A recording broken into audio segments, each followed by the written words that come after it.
Hello ನಮಸ್ತೆ, ಎಲ್ಲರಿಗೂ ಆವಿಷ್ಕಾರಕ್ಕೆ ಸ್ವಾಗತ. ಸಾಂಪ್ರದಾಯಿಕ ಸಿಹಿ ಅಡುಗೆಗಳಲ್ಲಿ ಫಸ್ಟ್ ಪ್ಲೇಸ್ ಯಾವಾಗಲೂ ಹೋಳಿಗೆಗೆ. ಅದರಲ್ಲೂ ಕಾಯಿ ಹೋಳಿಗೆ ಅಂದರೆ ಇಷ್ಟ ಇಲ್ಲ ಅನ್ನೋರೇ ಇಲ್ಲ. ತಿನ್ನೋಕೆ ಇಷ್ಟ ಇದ್ರೂ ಮಾಡೋದು ತುಂಬ ಕಷ್ಟ ಅಂತ ಯಾರೂ ಟ್ರೈ ಮಾಡೋಕ್ಕೆ ಹೋಗಲ್ಲ ಹೆಚ್ಚಿನ ಜನ. ಅಷ್ಟೇನೂ ಕಷ್ಟ ಇಲ್ಲ, ಸುಲಭವಾಗಿ ಕಾಯಿ ಹೋಳಿಗೆ ಮಾಡ್ಕೊಳ್ಬಹುದು ಅಂತ ಪ್ರೂವ್ ಮಾಡೋಣ ಅಂತಲೇ ಇವತ್ತು ಈ ರೆಸಿಪಿನ ಚೂಸ್ ಮಾಡ್ಕೊಂಡಿದ್ದೀನಿ. ಈಗ ಕಾಯಿ ಹೋಳಿಗೆ ಮಾಡೋ ವಿಧಾನನ ನೋಡೋಣ. ಕಾಯಿ ಹೋಳಿಗೆಗೆ ಮೊದಲು ಕಣಕ ರೆಡಿ ಮಾಡ್ಕೊಂಬಿಡೋಣ. ಕಣಕ ಒಂದು 2 hours ನೆನಿಬೇಕು. ಅಷ್ಟು ಸಮಯದಲ್ಲಿ ನಾವು ಹೂರಣ ರೆಡಿ ಮಾಡ್ಕೊಳ್ಬೋದು. ಈಗ ಮೈದಾ ಹಿಟ್ಟು ಹಾಕಿದೆ, ಒಂದು ಬೌಲಲ್ಲಿ ಮೈದಾ ಹಿಟ್ಟು ಹಾಕಿದೆ. ಒಂದು ದೊಡ್ಡ ಬೌಲ್ ಮೈದಾ ಹಿಟ್ಟಿಗೆ ಒಂದು 2-3 ಟೇಬಲ್ ಸ್ಪೂನ್ ಅಷ್ಟು ಚಿರೋಟಿ ರವೆ ಜಾಸ್ತಿ ಏನು ಹಾಕೋದು ಬೇಕಿಲ್ಲ. ಬರೀ ಮೈದಾ ಹಿಟ್ಟು ಬೇಕಾದರೂ ಹಾಕಿ ಕಣಕ ರೆಡಿ ಮಾಡ್ಬೋದು. ಸ್ವಲ್ಪ ಅರಿಶಿನದ ಪುಡಿ, ಚೂರು ಉಪ್ಪು, ಇದನ್ನು ಸ್ವಲ್ಪ ತೆಳ್ಳಗೆ ಕಲಿಸ್ಕೊಳ್ಬೇಕು.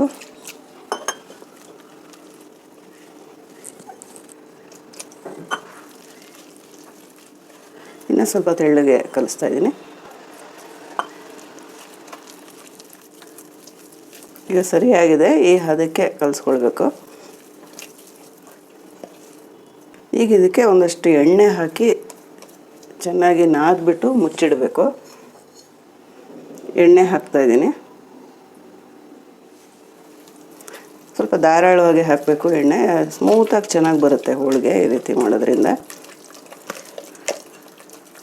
ಇಲ್ಲಿ ನಾನು ಒಂದು 4-5 ಟೇಬಲ್ ಸ್ಪೂನಷ್ಟು ಎಣ್ಣೆ ಹಾಕಿದೆ.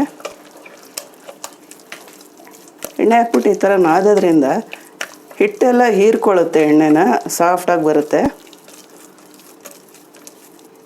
ಈಗ ನೋಡಿ, ಆಗಲೇ ಡ್ರೈ ಆಯಿತು, ಎಲ್ಲ ಎಳ್ಕೊಳ್ತು. ಈಗ ಇನ್ನೊಂದು ಚೂರು ಎಣ್ಣೆ ಹಾಕ್ತೀನಿ.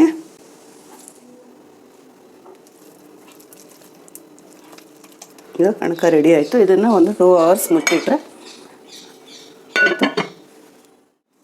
ಈಗ 2 ಕಾಯಿನ ತುರಿದಿಟ್ಕೊಂಡಿದ್ದೀನಿ, ಸ್ವಲ್ಪ ದೊಡ್ಡ ಸೈಜಿನ ಕಾಯಿ. ಅಷ್ಟಕ್ಕೆ ಒಂದು ದೊಡ್ಡ ಅಚ್ಚು ಬೆಲ್ಲ ಬರುತ್ತಲ್ಲ, ಆರ್ಗ್ಯಾನಿಕ್ ಬೆಲ್ಲ, ಅದರಲ್ಲಿ ಒಂದು 3/4 ಬೆಲ್ಲ ಅಷ್ಟು ತೊಗೊಂಡಿದ್ದೀನಿ. ಇಷ್ಟು ಸರಿ ಹೋಗುತ್ತೆ. ಇನ್ನೂ ಸ್ವೀಟ್ ಬೇಕಾದರೆ ಆ್ಯಡ್ ಮಾಡ್ಕೊಳ್ಬೋದು. ಈಗ ಕಾಯಿನ ರುಬ್ಕೊಳ್ಬೇಕು. ವೆಟ್ ಗ್ರೈಂಡರಲ್ಲಿ ಕೂಡ ಗ್ರೈಂಡ್ ಮಾಡ್ಬೋದು. ನಾನು ಮಿಕ್ಸರಲ್ಲೇ ಮಾಡ್ತಾಯಿದ್ದೀನಿ. ಜಾಸ್ತಿ ನೀರು ಹಾಕೋಂಗಿಲ್ಲ, ಸ್ವಲ್ಪನೇ ಮಾಡಿಕೊಂಡು ಚೂರು ನೀರು ಹಾಕಬೇಕಷ್ಟೆ. ಸ್ವಲ್ಪ ನೀರು ಹಾಕ್ತೀನಿ, 1-2 ಸ್ಪೂನಷ್ಟು ನೀರು ಹಾಕ್ತೀನಿ. ಬೇಕಂದರೆ ತೀರಾಗಿ ಬ್ಲೇಡಿಗೆ ಸಿಗದೇ ಇದ್ದರೆ ಒಂಚೂರು ಹೆಚ್ಚಿಸ್ಕೊಳ್ಬೋದು ನೀರು. ಯಾಕೆಂದರೆ ಪಾಕ ಬರೋದು ನಿಧಾನ ಆಗುತ್ತೆ ನೀರು ಜಾಸ್ತಿ ಹಾಕಿದ್ರೆ ಅಷ್ಟೇ, ಇನ್ನೇನು ಕೆಡಲ್ಲ.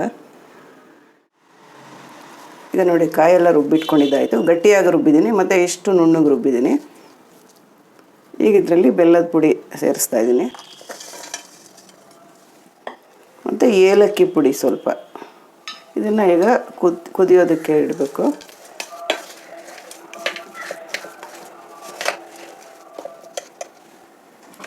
ಇದು ಆರ್ಗ್ಯಾನಿಕ್ ಬೆಲ್ಲ, ಅದರಿಂದ ಡೈರೆಕ್ಟಾಗಿ ಪುಡಿ ಮಾಡಿ ಹಾಕಿದ್ದು. ಬೇರೆ ಬೆಲ್ಲಗಳಾದರೆ ಬೆಲ್ಲಕ್ಕೆ ಸ್ವಲ್ಪ ನೀರು ಹಾಕಿ ಅದನ್ನು ಕರಗದ ಮೇಲೆ ಸೋಸಿ ಕಾಯಿ ತುರಿ ಜೊತೆ ಬೆರೆಸ್ಬೇಕಾಗಿತ್ತು.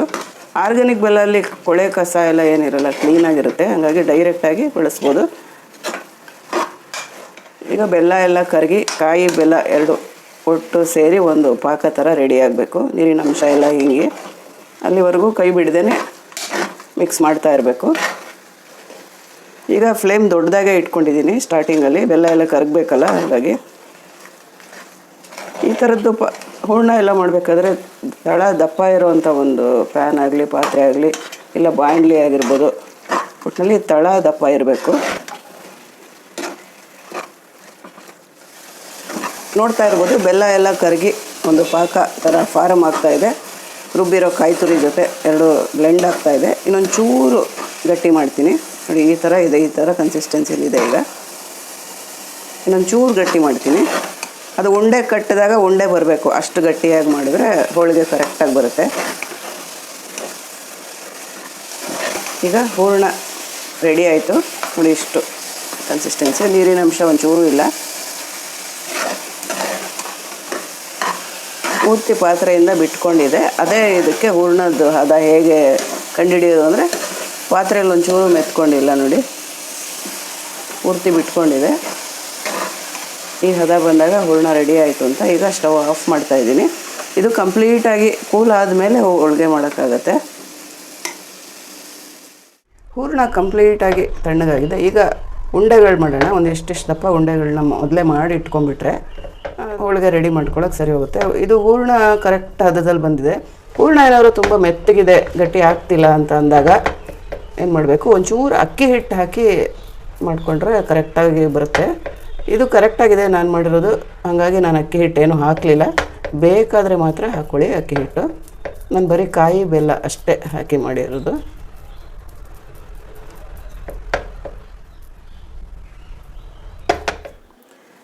ಈಗ ಕಣಕ ಒಂದು 2 hours ಆಯಿತು ನೆಂದಿದ್ದೆ ಚೆನ್ನಾಗಿ. ಕಲಸಿಟ್ಬಿಟ್ಟು 2 hours ನೆನೆಸಿದ್ರೆ ಚೆನ್ನಾಗಿ ಬರುತ್ತೆ. ನೋಡಿ ಹೀಗೆ ಬಂದಿದೆ, ಸಾಫ್ಟಾಗಿದೆ. ಈಗ ಹೋಳಿಗೆ ರೆಡಿ ಮಾಡ್ಕೊಳ್ಳೋಣ. ಕೈಯಲ್ಲಿ ಸ್ವಲ್ಪ ಎಣ್ಣೆ ಹಾಕ್ಕೊಳ್ತೀನಿ. ಎಣ್ಣೆ ಕೈ ಮಾಡಿಕೊಂಡು ಮಾಡ್ಕೊಳ್ಳೋದು ಚೆನ್ನಾಗಿ ಸರಿಯಾಗಿ ಬರುತ್ತೆ. ನೋಡಿ ಹೀಗೆ ಮಾಡಿ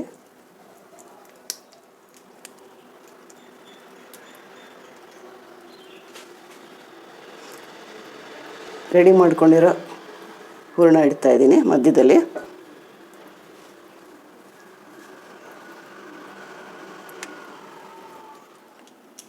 ಈಗ ಬಟರ್ ಪೇಪರ್ ಮೇಲೆ ತಟ್ತಾ ಇದ್ದೀನಿ. ಹೋಳಿಗೆ ಶೀಟ್ ಅಂತಲೂ ಹೇಳ್ತಾರೆ ಇದಕ್ಕೆ ಚೆನ್ನಾಗಿ ಎಣ್ಣೆ ಹಾಕೋಬೇಕು. ಮೊದಲನೇದಾದ್ರಿಂದ ಸ್ವಲ್ಪ ಜಾಸ್ತಿನೇ ಎಣ್ಣೆ ಹಾಕೋಬೇಕು, ಅಂಟ್ಕೊಳ್ಳೋದು ಎಲ್ಲ ಆಗುತ್ತೆ ಇಲ್ಲದಿದ್ರೆ.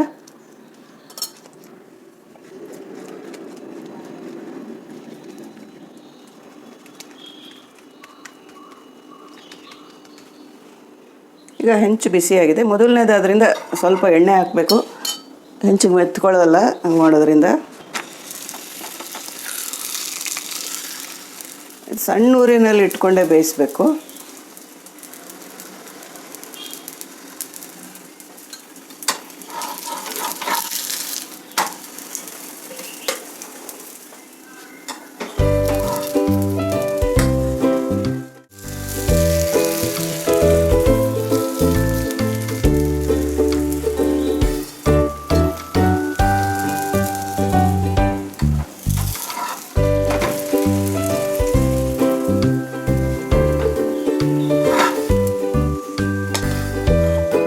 ಒಂದೇ ಸಲ ತಿರುವಾಕಬೇಕು, ಎರಡೆರಡು ಸಲ ತಿರುವಾಕಿ ಬೇಯಿಸೋಕೆ ಹೋಗಬಾರ್ದು, ಒರಟಾಗುತ್ತೆ ಹೋಳಿಗೆ.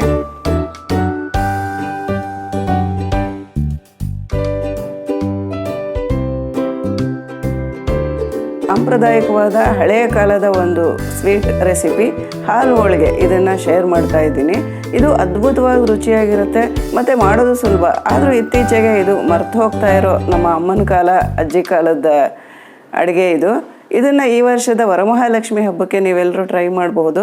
ಎಲ್ರಿಗೂ ಇಷ್ಟ ಆಗೇ ಆಗುತ್ತೆ ಅಂತ ಅಂದ್ಕೊಂಡಿದ್ದೀನಿ. ಇಷ್ಟ ಆದರೆ ಒಂದು ಲೈಕ್ ಕೊಡಿ. ಹಾಗೆ ಇವಾಗ ಶುರು ಮಾಡೋಣ ಹಾಲು ಹೋಳಿಗೆ ಮಾಡೋದಕ್ಕೆ.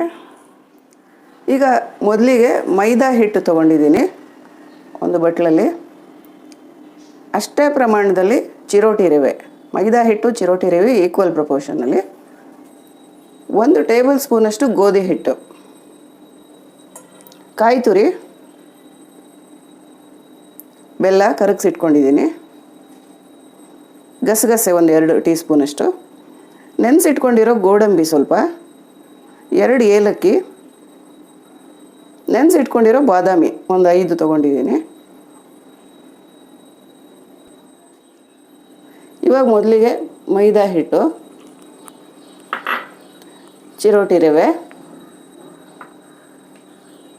ಗೋಧಿ ಹಿಟ್ಟು, 1 ಪಿಂಚಷ್ಟು ಉಪ್ಪು ಇಷ್ಟು ಹಾಕ್ಕೊಂಡು ಇವಾಗ ಹಿಟ್ಟು ಕಲಿಸ್ಕೊಳ್ಳೋಣ. ಸ್ವಲ್ಪ ನೀರು ಹಾಕ್ಕೊಂಡು, ಇದಕ್ಕೆ ಎಣ್ಣೆ ಏನೂ ಹಾಕೋದು ಬೇಡ, ಬರೀ ನೀರಲ್ಲಿ ಕಲಿಸಿದ್ರೆ ಸಾಕು. ಚಪಾತಿ ಹಿಟ್ಟಿಗಿಂತ ಸ್ವಲ್ಪ ಗಟ್ಟಿಯಾಗಿ ಕಲಿಸ್ಕೊಳ್ಬೇಕು. ಸ್ವಲ್ಪನೇ ನೀರು ಹಾಕ್ಕೊಂಡು ಹೊಂದಿಸ್ಕೊಂಡು ಕಲಿಸ್ತಾ ಹೋಗಬೇಕು.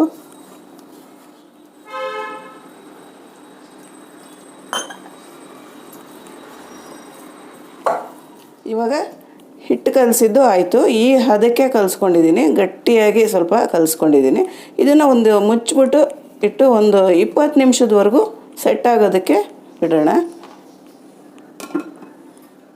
ಇವಾಗ ಹಿಟ್ಟು ಕಲಸಿ ಸೆಟ್ ಆಗೋದಕ್ಕೆ ಇಟ್ಟಿದ್ದೀನಿ. ಆಮೇಲೆ ಪೂರಿ ಮಾಡ್ಕೊಳ್ಬೇಕು. ಅಲ್ಲಿವರೆಗೂ ಅದು ಸೆಟ್ ಆಗುವಷ್ಟು ಟೈಮಲ್ಲಿ ಕ್ಷೀರ ರೆಡಿ ಮಾಡ್ಕೊಳ್ಳೋಣ. ಅದಕ್ಕೆ ಕಾಯಿ ತುರಿ, ಮಿಕ್ಸಿ ಜಾರಿಗೆ ಕಾಯಿ ತುರಿ ಹಾಕ್ಕೊಂಡೆ, ಗಸಗಸೆ, ನೆನೆಸಿಟ್ಟಿರೋ ಗೋಡಂಬಿ, ನೆನೆಸಿಟ್ಟಿರೋ ಬಾದಾಮಿ, 2 ಏಲಕ್ಕಿ. ಇದನ್ನು ಸ್ವಲ್ಪ ನೀರು ಹಾಕ್ಕೊಂಡು ಇವಾಗ ಗ್ರೈಂಡ್ ಮಾಡ್ಕೊಳ್ಬೇಕು. ರುಬ್ಕೊಂಡಿರೋ ಈ ಮಿಶ್ರಣನ ಒಂದು ಪಾತ್ರೆಯಲ್ಲಿ ಹಾಕ್ಕೊಳ್ಳೋಣ. ಸ್ಟವ್ ಹಚ್ಕೊಂಡು ಬೆಲ್ಲ ಸೇರಿಸೋಣ. ಇವಾಗ ಬೆಲ್ಲನ ಕರಗಿಸಿ ಇಟ್ಕೊಂಡಿದ್ದೆ. ಇದಕ್ಕೆ ಸಕ್ಕರೆನೂ ಹಾಕ್ಕೊಳ್ಬೋದು. ಬೆಲ್ಲ ಇಷ್ಟ ಇಲ್ಲ ಅಂದವರು ಸಕ್ಕರೆ ಹಾಕ್ಕೊಳ್ಬೋದು, ಅಥವಾ ಎರಡೂ ಅರ್ಧ ಬೆಲ್ಲ ಅರ್ಧದಷ್ಟು ಸಕ್ಕರೆ ಆ ಥರನೂ ಹಾಕ್ಕೊಳ್ಬೋದು. ಯಾವ ಥರ ಮಾಡಿದ್ರೂ ಟೇಸ್ಟ್ ಚೆನ್ನಾಗಿರುತ್ತೆ, ಟೇಸ್ಟ್ ಏನು ಡಿಫ್ರೆನ್ಸ್ ಆಗೋಲ್ಲ. ಇದಕ್ಕೆ ಇವಾಗ ಸ್ವಲ್ಪ ನೀರನ್ನು ಸೇರಿಸ್ತಾ ಇದ್ದೀನಿ. ಚೆನ್ನಾಗಿ ಮಿಕ್ಸ್ ಮಾಡ್ಕೊಳ್ಳೋಣ. ಇದು ಇವಾಗ ಚೆನ್ನಾಗಿ ಕುದಿಬೇಕು. ಇದು ಹಾಲು ಹೋಳಿಗೆ ಅಂತ ಹೆಸರು ಬಂದಿದೆ ಅಷ್ಟೇ, ಆದರೆ ಹಾಲು ಹಾಕೋದೇ ಇಲ್ಲ. ಮೋಸ್ಟ್ಲಿ ಕಾಯನ್ನು ರುಬ್ತೀವಲ್ಲ ಅದ್ರದ್ದು ಹಾಲನ್ನು ಆ ಥರ ಹಾಲು ಹೋಳಿಗೆ ಅಂತ ಹೆಸರು ಬಂದಿರಬಹುದು. ಚೆನ್ನಾಗಿ ಕುದಿಬೇಕು. ಈ ಕನ್ಸಿಸ್ಟೆನ್ಸಿ ಇದ್ದರೆ ಸಾಕು. ತುಂಬ ಗಟ್ಟಿಯಾಗೂ ಇರಬಾರ್ದು, ತುಂಬ ತೆಳ್ಳಗೂ ಇರಬಾರ್ದು. ಇದು ಮೀಡಿಯಮ್ ಕನ್ಸಿಸ್ಟೆನ್ಸಿ. ಇವಾಗ ಇದು ಕುದ್ದಿದ್ದು ಆಯಿತು, ಕ್ಷೀರ ರೆಡಿ ಆಯಿತು. ಸ್ಟವ್ ಆಫ್ ಮಾಡ್ತಾಯಿದ್ದೀನಿ. ನೋಡಿ, ಈ ಥರ ಕನ್ಸಿಸ್ಟೆನ್ಸಿ ಇರುತ್ತೆ. ಇವಾಗ 20 ನಿಮಿಷ ಆಗಿದೆ, ಹಿಟ್ಟು ಸೆಟ್ ಆಗಿದೆ. ಇವಾಗ ಇದನ್ನು ಸ್ವಲ್ಪ ಈ ಥರ ಮಾಡಿಕೊಂಡು ಸಣ್ಣ ಸಣ್ಣ ಉಂಡೆಗಳಾಗಿ ಮಾಡ್ಕೊಳ್ಳೋಣ. ಈ ಥರ ಇಷ್ಟು ಉಂಡೆಗಳನ್ನ ಮಾಡಿ ಇಟ್ಕೊಳ್ತೀನಿ.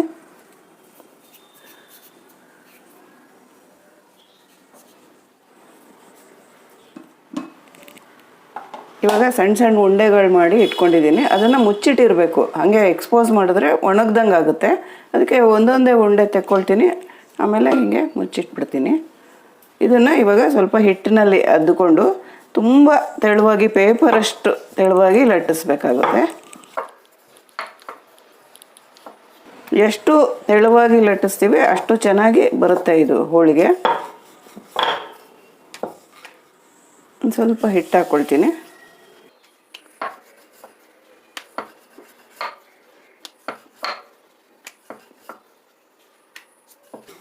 ಈ ಇಡೀ ಹೋಳಿಗೆ ಮಾಡೋ ಪ್ರೊಸೀಜರಲ್ಲಿ ಕಷ್ಟದ ಕೆಲಸ ಅಂದರೆ ಲಟ್ಟಿಸ್ಕೊಳ್ಳೋದು ಒಂದೇ. ತುಂಬ ತೆಳುವಾಗಿ ಲಟ್ಟಿಸ್ಕೊಳ್ಬೇಕಾಗುತ್ತೆ.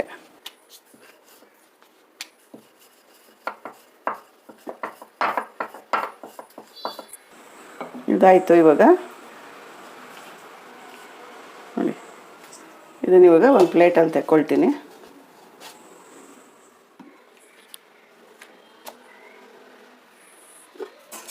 ಇವಾಗ ಈ ರೀತಿ ತೆಳ್ಳದಾಗಿ ಲಟ್ಟಿಸ್ಕೊಂಡಿರೋ ಪೂರಿಗಳನ್ನು ಕರಿಬೇಕಾಗುತ್ತೆ. ಇದು ಉಬ್ಬೋದಕ್ಕೆ ಬಿಡಬಾರ್ದು, ಆದಷ್ಟು ಈ ಥರ ಒತ್ಬಿಟ್ಟು ಕರಿಬೇಕು. ಮನೆಯಲ್ಲಿ ಗೆಸ್ಟನ್ನ ಕರೆದಿದ್ದಾಗ ಈ ಐಟಮ್ ಮಾಡಬೇಕಂದ್ರೆ ಹಿಂದಿನ ದಿವಸನೇ ಪೂರಿನ ಮಾಡಿಟ್ಕೊಂಡು ನೆಕ್ಸ್ಟ್ ಡೇ ಬರೀ ಕ್ಷೀರ ಮಾತ್ರ ರೆಡಿ ಮಾಡಿಕೊಂಡ್ರೆ ಕೆಲಸ ತುಂಬ ಸುಲಭ ಆಗುತ್ತೆ. ಈ ಮಾಡಿಟ್ಟಿರೋ ಪೂರಿ ಏರ್ ಟೈಟ್ ಕಂಟೈನರಲ್ಲಿ ಹಾಕಿ ಮುಚ್ಚಿಟ್ರೆ 1 ವಾರದವರೆಗೂ ಕೆಡಲ್ಲ, ಆರಾಮಾಗಿ ಇಟ್ಕೋಬೋದು, ಸ್ಟೋರ್ ಮಾಡ್ಬೋದು.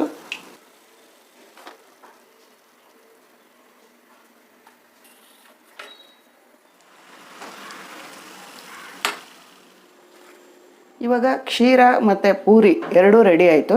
ಇದನ್ನು ಇವಾಗ ನೆನೆಸ್ಕೊಳ್ಬೇಕು. ಇವಾಗ ಮೊದಲಿಗೆ ಪೂರಿ ಈ ಥರ ಮಾಡ್ಕೊಂಡಿಟ್ಟಿದ್ದೀನಿ. ಇದನ್ನು ಇವಾಗ ಈ ಥರ ಕ್ಷೀರನ ಮೇಲಿಂದ ಹಾಕ್ಕೊಂಡು ಎಲ್ಲ ಕಡೆ ನೆನೆಯೋ ಥರ ಹಿಂಗೆ ಹಾಕಬೇಕು. ಎರಡೂ ಸೈಡು ಹಾಕಬೇಕಾಗುತ್ತೆ.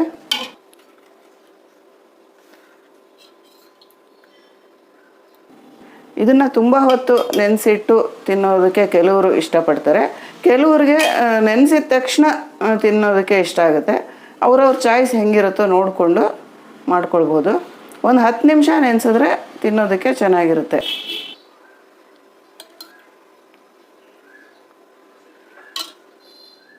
ಇಲ್ಲ ಕ್ಷೀರದಲ್ಲೇ ಒಂಥರ ಪೂರಿನ ಅದ್ಬಿಟ್ಟು ಇಟ್ಕೋಬೋದು. ಈ ಥರ ಮಾಡಿಕೊಂಡ್ರೆ ಚೆನ್ನಾಗಿರುತ್ತೆ. ಫ್ರೆಂಡ್ಸ್, ಈಗ ಹಳೆಯ ಕಾಲದ ಟ್ರೆಡಿಷನಲ್ ಆದ ಹಾಲು ಹೋಳಿಗೆ ರೆಸಿಪಿ ಎಷ್ಟು ಸುಲಭವಾಗಿ ಮಾಡಿದೆ ಅಂತ ನೀವೇ ನೋಡಿದ್ರಲ್ಲ.